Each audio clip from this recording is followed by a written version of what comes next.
Hello, Chairman and committee members. My name is Shantae Barnes, and I'm here today to speak in favor of House Bill 1421, the School Discipline Bill. As a Black educator and parent of 2 Black boys who are first graders in our state, I am gravely concerned about the disproportionate rate of discipline and expulsion among students of color in Indiana. In 2014, the U.S. Department of Education released data showing Indiana as one of 11 states with higher gaps than the nation between the suspension rates of Black male-female students versus their white counterparts. Indiana was also one of 5 states that reported higher suspension rates for every racial and ethnic group. This is an injustice to students across the Hoosier State, and it must not be ignored any longer. Zero tolerance rules do not solve the cause of misbehavior and can affect students negatively. As a student in Indiana from K through 12, I was only absent for 7 days of school, 2 in first grade for my grandfather's funeral, and 5 in 8th grade as a result of a suspension for defending myself in a fight initiated by a student who had bullied me the entire year. The assistant principal said to me, "Shantae, I know you're a smart student and a good kid. I know you were defending yourself, but the school rules are clear, and I have to suspend you for 5 days." I lost 5 days of learning and my middle school perfect attendance award. When we returned to school after the suspension, that punishment did not change the other students' behavior towards me. As a result, I kept to myself and rarely spoke to other students because I wanted to avoid receiving any other consequences.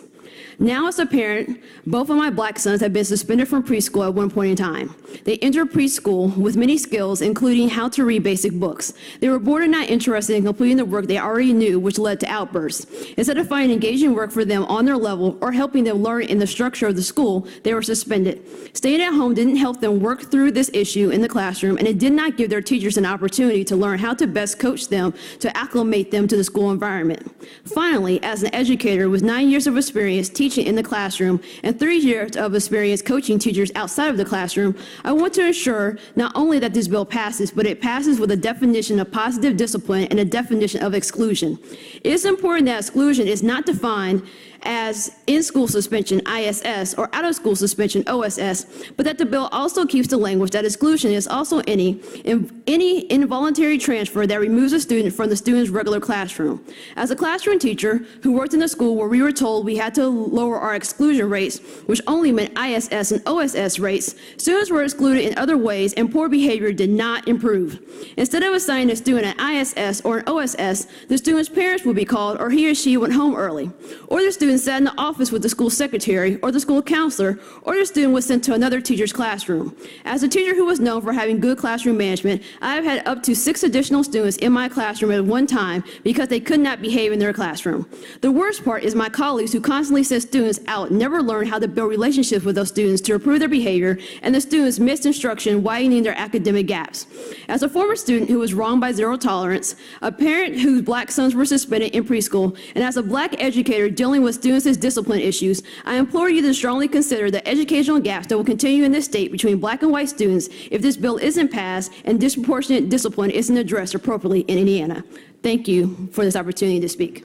Thank you for coming and speaking. Any questions? Senator Stoops. I guess I don't have to ask if you found there was a disparity between how you were treated as opposed to white students and how they were treated, or you found the same with your sons. Did it seem like it was different treatment, different outcomes, including expulsion?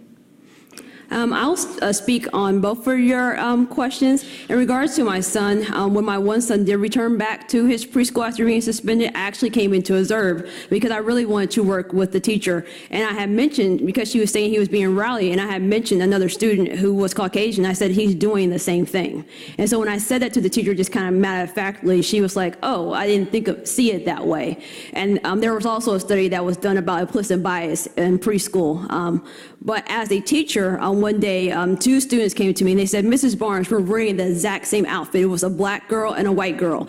And one of the students, the Black girl, had got written up for dress code violation, but not the white girl. And so they're like, "We're wearing the exact same pants, the exact same jeans." And so it's happening and the students are noticing. All right, I'm sorry to hear that. The other question is, do you find that it's easier for teachers rather than, do you think it's just easier for the teachers to expel the child from the classroom, I think you mentioned, than rather try to engage in some other communication with the student. It's easier just to say, okay, you're causing a problem, so I'm just going to expel you or remove you from the classroom.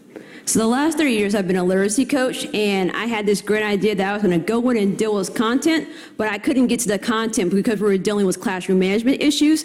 And what I noticed that the teachers just didn't have the tools in their toolkit to deal with discipline. And so when students were doing things, they would just send the child out because they didn't know how to build that relationship. And so the main thing I teach my teachers that I coach, I tell them you have to build a relationship with the child, and you have to find a way to keep that child within the classroom, because every time that child is sent out, instruction is lost, and now you have to work twice as hard to get that student caught up. That's very true. Do you think this bill actually accomplishes that training part of that for teachers? Yes, I think it's very important because when we were told to lower at the school I mentioned, to lower our rates, we weren't given any tools to do that. And so I feel that this bill will hold schools accountable to have a plan, and then with the monitoring and making sure the plan is implemented with fidelity, because as it was said earlier, I don't want this to be another checklist that, oh, we have a plan, but no one's actually implementing the plan. And so I would hope as we develop coaching roles that even myself receive training to help the students to work with their teachers and help the teachers work with their students so they are staying in the classroom so they can get the academic knowledge that they need. All right. Well, thanks for all the work you do. And Thank you. We'll hope this bill kind of changes that situation. Thank you. Thanks. Thank you.